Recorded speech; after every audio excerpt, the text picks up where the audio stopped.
Salam sidang jemaat Tuhan yang terkasih dalam nama Tuhan Yesus Kristus.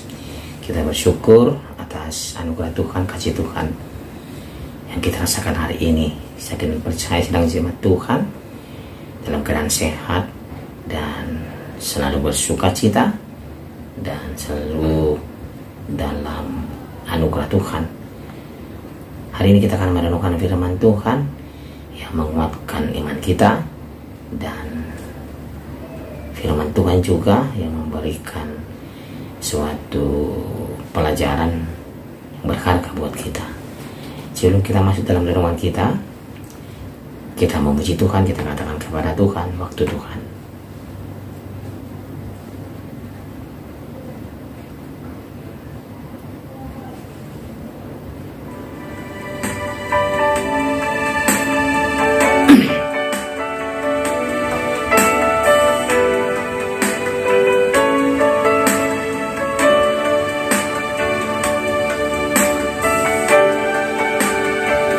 Bila kau izinkan sesuatu terjadi, ku percaya semua untuk kebaikanku. Bila nanti telah tiba waktumu, ku percaya kuasamu memulihkan hidupku. Waktu Tuhan pasti yang terbaik, walau kadang tak mudah dimengerti. Lewati cobaan, ku tetap percaya waktu Tuhan pasti yang terbaik. Firman Tuhan untuk hari ini dari kitab 2 Tawarik pasal 8 ayat 17 sampai 18 dan sampai pasal 9 ayat 1 sampai 12. Demikian firman Tuhan. Kemudian Salomo pergi ke Ezion Geber dan Elot yang letaknya di tepi laut di tanah Edom. Dengan perantaraan anak buahnya Huram mengirim kapal kepadanya, dan anak buah yang tahu tentang laut bersama-sama anak buah Salomo mereka sampai ke Ofir, dan dari sana mereka mengambil 450 talenta emas yang mereka bawa kepada Raja Salomo.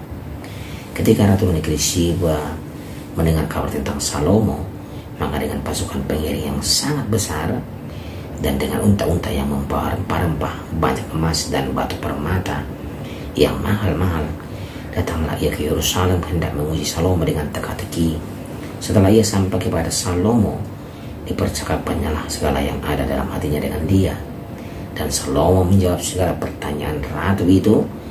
Bagi Salomo tidak ada yang tersembunyi yang tidak dapat dijawabnya untuk ratu itu.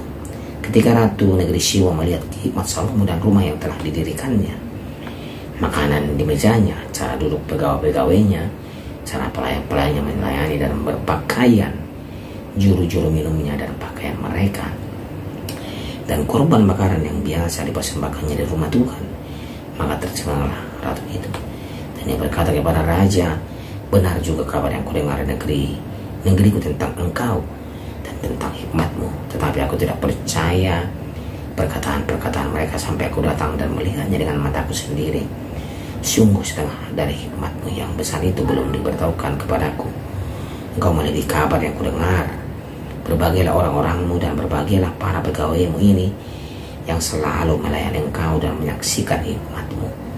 Terpujilah Tuhan Allahmu yang telah berkenan kepadamu sedemikian, hingga ia menundukkan engkau di atas tahtanya sebagai raja untuk Tuhan Allahmu. Karena Allahmu mengasihi orang Israel, maka ia menetapkan mereka untuk selama-lamanya dan menjadikan engkau raja atas mereka untuk melakukan keadilan dan kebenaran. Lalu diberitakan kepada raja 120 talenta emas dan sangat banyak rempah-rempah dan batu permata yang mahal-mahal.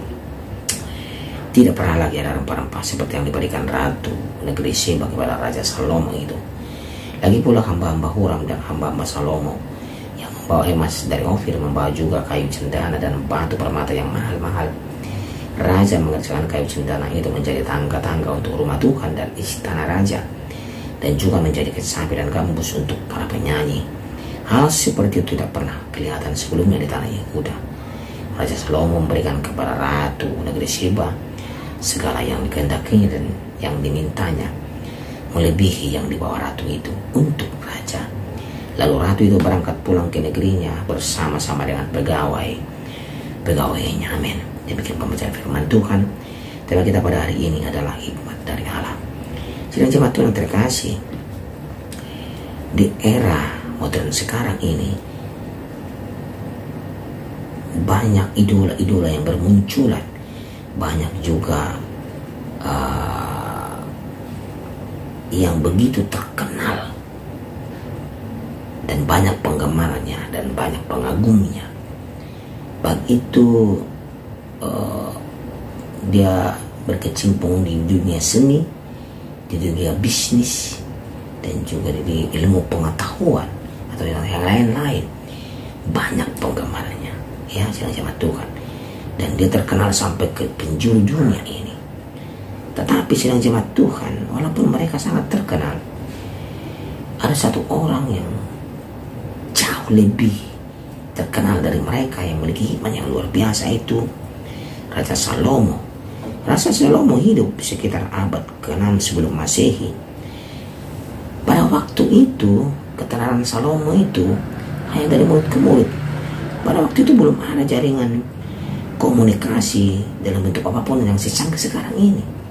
Sekarang ini kan kita video call pun sudah bisa, teleponan sudah bisa. Kabar sekarang udah bisa sampai ke sana dalam hitungan detik atau menit. Beda waktu zaman dulu pada abad ke-6 sebelum Masehi, waktu Raja Salomo memerintah. Setiap berita tentang Salomo pada waktu itu hanya terdengar dari mulut ke mulut, disampaikan dari mulut ke mulut bahwa Salomo memiliki hikmat yang luar biasa, nggak sampai ke negeri seberang yang jauh. Kemungkinan besar dalam hal ini Ratu negeri Sheba mendengar perihal hikmat Salomo hanya dari kata orang-orang yang ada di sekitarnya. Mengingat negeri Ratu Sheba dengan kerajaan Israel jaraknya cukup jauh sekali. Ya, diperkirakan jauhnya 1200 mil, atau kalau dalam perjalanan bisa ditempuh dalam 60 hari. Begitu jauh. Tetapi walaupun jauh, hikmat Salomo itu luar biasa. Terkenal di negeri Ratu negeri Sheba, itu bagian Arab Selatan, ya. Berita tentang Raja Salomo yang begitu bijaksana dan tentang Allah yang disembah oleh Salomo itu menarik perhatian Raja Sheba. Sebab itulah perjalanan yang begitu jauh, yang begitu panjang, tidak lagi menjadi penghalang baginya, karena hatinya ingin membuktikan hikmat Allah melalui Salomo. Ratu Sheba ingin membuktikan, melihat dan mengalami sendiri betapa hebatnya hikmat Allah itu. Hasrat yang begitu besar dari Ratu Sheba ini mengajarkan kita tentang betapa hebatnya hikmat Allah itu. Nilainya begitu berharga yang melebihi kekayaan materi, bahkan emas dan permata. Karena saking senangnya Ratu negeri Sheba ingin bertemu dengan Raja Salomo, dia membawa begitu banyak perhiasan, batu permata, dan juga rempah-rempah untuk dipersembahkan kepada Raja Salomo. Dan ia melihat langsung hikmatnya yang luar biasa itu. Seorang ratu yang tidak mengenal Allah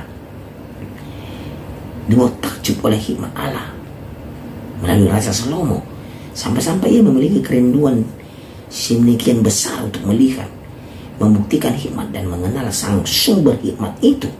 Ya, ketika kita merenungkan hal ini, sidang jemaat Tuhan, bukankah Allah memanggil, mengutus dan memperlengkapi diri kita dengan hikmat, dengan tujuan agar setiap orang yang tidak mengenal Allah dapat mengenal pribadi Allah. Salomo mempergunakan hikmat Allah dan berbagai berkat yang dikaruniakan kepadanya untuk memasyurkan nama Allah kepada bangsa-bangsa, memperkenalkan nama Allah, bahwa ini loh Allah yang luar biasa, yang patut disembah, dimuliakan, begitu melalui diri Raja Salomo. Segala sesuatu dilakukannya untuk membawa orang-orang kepada Allah. Ya. Bukan untuk dirinya, tetapi untuk Allah. Dia tahu bahwa dirinya itu tidak berarti apa-apa tanpa Allah. Allah yang membuat dia sedemikian terkenalnya. Allah yang membuat dia memiliki hikmah yang luar biasa. Allah yang membuat dia memiliki harta yang luar biasa, kerajaan yang luar biasa. Orang-orang yang sekitarnya pun menjadi luar biasa. Ya. Jangan Tuhan yang terkasih.